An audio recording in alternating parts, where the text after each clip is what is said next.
Hello, and thank you for taking the time to join us for the Youth Passing System webinar series, where we continue our mission of empowering youth coaches to spread the ball around and score more points with an effective passing game. So after years of being asked, which passing concept should I run for teams, anywhere from high school on down, we created a streamlined plug-and-play passing system for busy coaches to just plug into their run game. Our program specifically improves your quarterback's decision-making, ensuring your team plays confidently on game day, relying on muscle memory to light up that scoreboard. My name is Matt Lasker, and alongside the Eternal One, fake Coach Leach, together we will be your guides through this free webinar series. So after spending a few hours with Eternal Coach Leach and I in completing this webinar series, you will have a pre-snap to the next snap, repeatable process your quarterbacks will step through on every single play. If you don't have this, it is a must, because without a quarterback who understands what's going on, you don't have a chance. You will have pre-made or custom engaging lesson plans your athletes will take home and play on their phones outside of the pressure of practice, which is huge for truly understanding the why. And lastly, you will have mastered your quarterback room, as our streamlined passing game ensures you and your quarterback can figure out issues on the fly, because we boiled it down to a few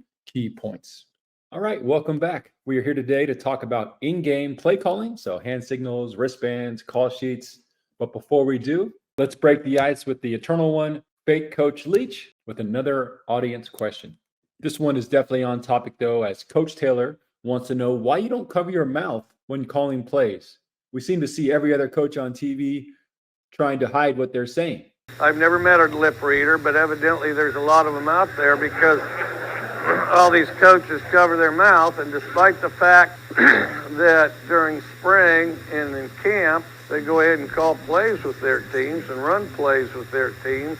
Somehow the other team they're about to play is a lot smarter. And so somebody, the lip reader, is going to immediately get the message of what you said in your terminology, which could be very different than the other guys. But in your terminology, it's like the magic bullet. Okay, and then he is somehow going to tell, say, the defensive coordinator on the other team, what you called, who's thereby going to get it to the play caller, who then clearly, without any error whatsoever, is going to convey that to 10 other players, and then they're going to execute with precision, immediately pouncing on whatever it is you just called.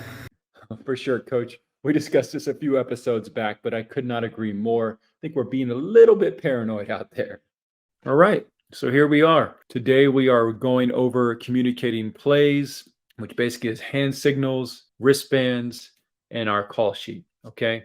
We try to hand signal all of our core plays. Our goal is to go fast and play with tempo. And if we don't have to huddle, great. It is nice to be able to get on the ball, quickly signal in with your hands for the whole offense to know what's going on and run the next play without even huddling. And for us spread teams, it's a vital part of our game. Tempo gives you the ability to take a big, strong guy and drag him to the deep end of the pool and drown them. We'll go through hand signals real quick in a second. Our wristband system is, if it's not a core play that I can hand signal, for instance, a play with motion, or maybe we're doing a variation of a core play with a tag, with a different receiver tag, something like that. Anytime it's longer than just a quick hand signal where we actually have to verbalize the entire thing, we put that on the wristband so we can go fast with hand signals. And then for specialty plays, just look down. I'll show you how the system works, but we have a really cool way to call any of our plays 3 different ways. If you're using your voice, the other team can't pick up on the plays that you are trying to call. And then the last thing, we'll talk about my call sheet. I will say it's very personal to me. I set it up to make it work with myself.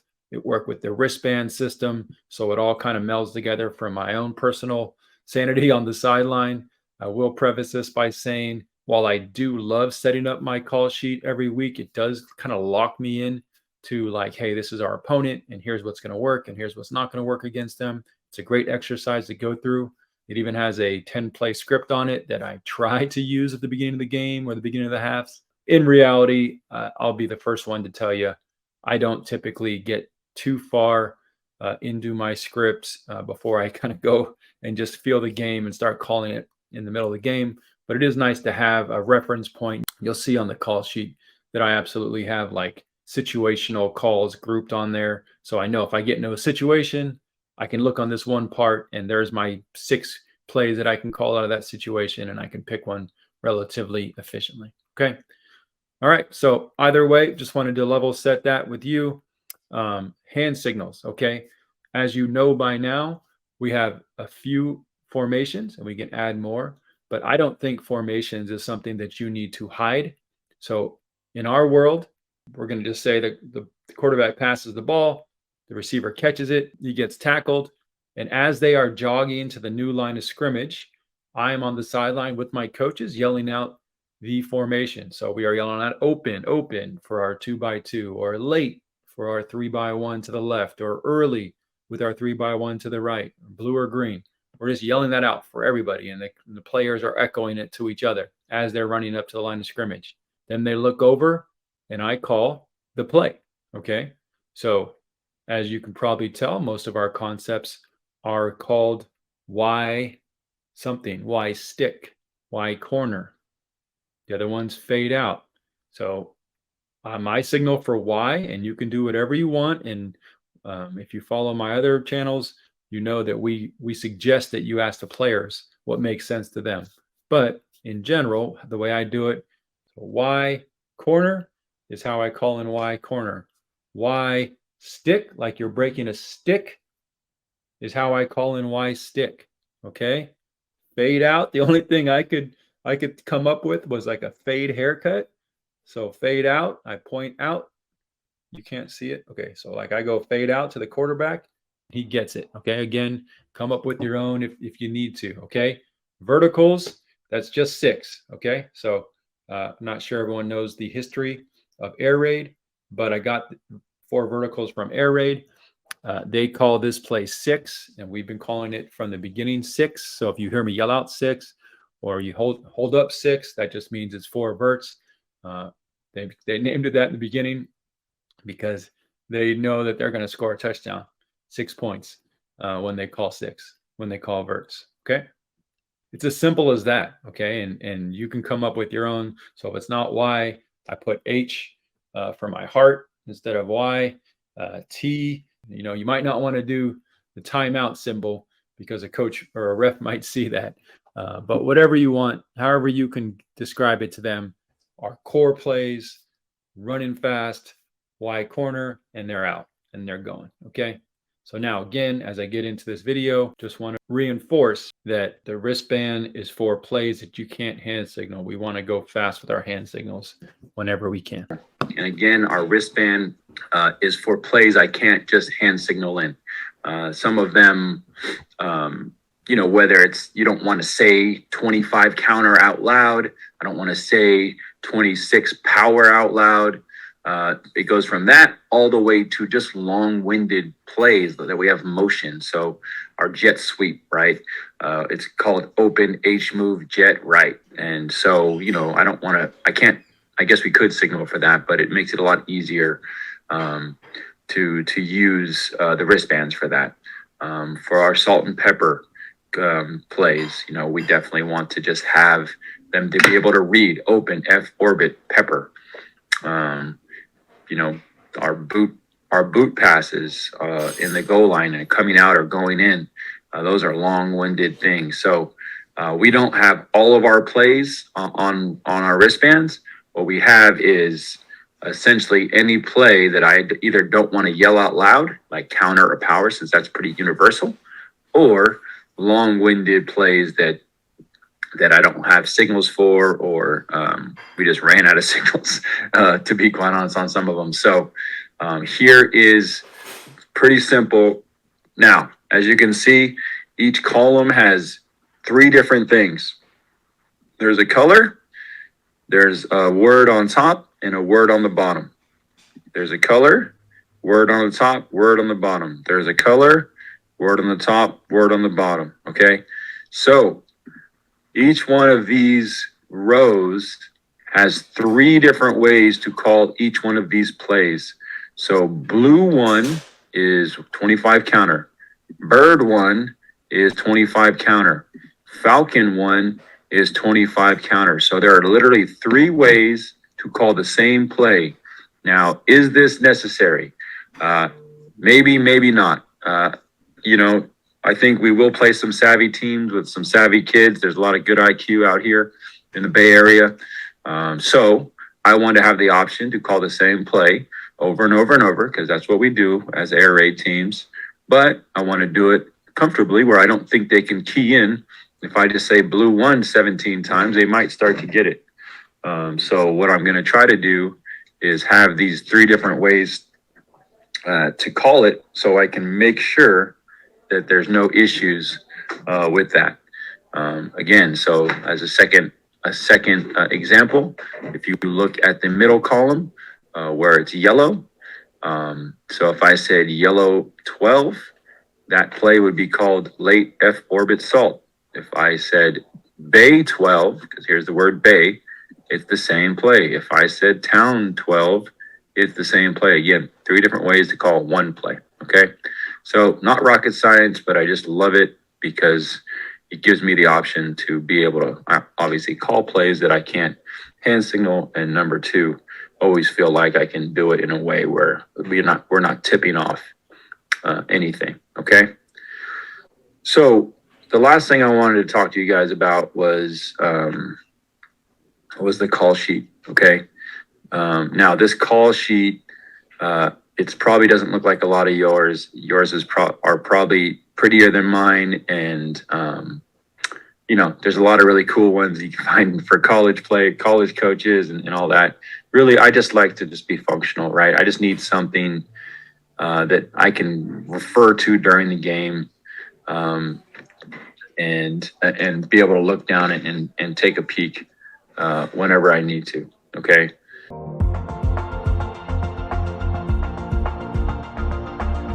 All right, so before we dive in, just want to make sure everyone knows what comes with the youth passing system. Number 1, of course, in terms of playbooks, practice and install plans, specific position coaches, plans, and much more, we're going to give you everything from A to Z that you need to implement and install this offense on your own with these free webinar videos. Then we will take it to the next level and send home engaging lesson plans on your players' phones so they become experts at both the youth passing system, pre-snap to the next snap process, and experts at moving through the progressions of the youth passing system concepts, because they will step through that process on every single snap at your practice. Then they will step through the process through endless virtual reps on their phones. So when game day comes, they will be operating off muscle memory, playing fast, and making great decisions every single time.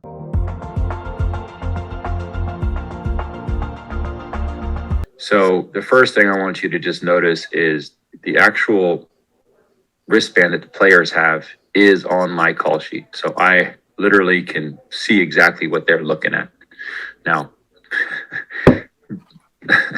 best practice is make sure whenever you update this call sheet or with the wristband, you go in and update the call sheet, because that's happened before. And even myself, I change these things from week to week. So you just got to be vigilant about going back and forth and making sure they're both on the same page. Okay. And so then, at the top of my call sheet, what I'll do is just kind of put in just reminders, right? My quick game plays are here. My drop back game plays are here. Since these are kind of hand signals, the basics, I don't really mark them as matching. Now, if you look at the screens, you will see I put the screens here from the wristband. So the screens, instead of it just saying for drop back, shallow, cross, mesh, and verts, I actually put in what the actual call would be, so I can refer to this in the middle of a game.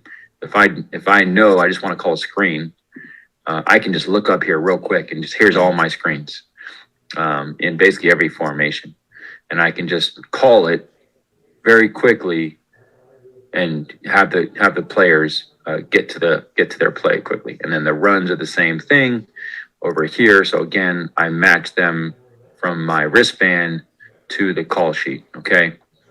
Here's some of my, just a reminder, red zone plays, 10 and in right here, 20 and in right here, 5 yards and going in right there. Now at the bottom, I do have a script and I do have, what I like in that game versus cover one and cover two. Now, I'm going to be the first one to tell you guys, I have a hard time staying on script. I have a hard time, really hard time, not just kind of playing it in the moment from play to play.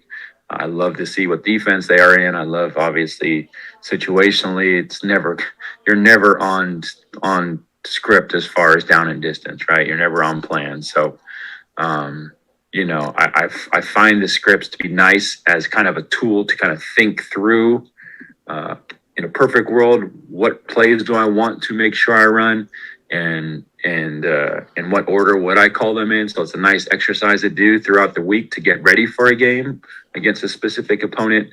But I don't know if I've ever gotten through even the first 6 plays in order. So again, it's a nice exercise to do, get your brain flowing and get your mind in the right spot. But I typically don't use the play sheet. So that's probably why my play sheet is more like functional for me versus you see these NFL guys and it's like every little quadrant has some bit of detail.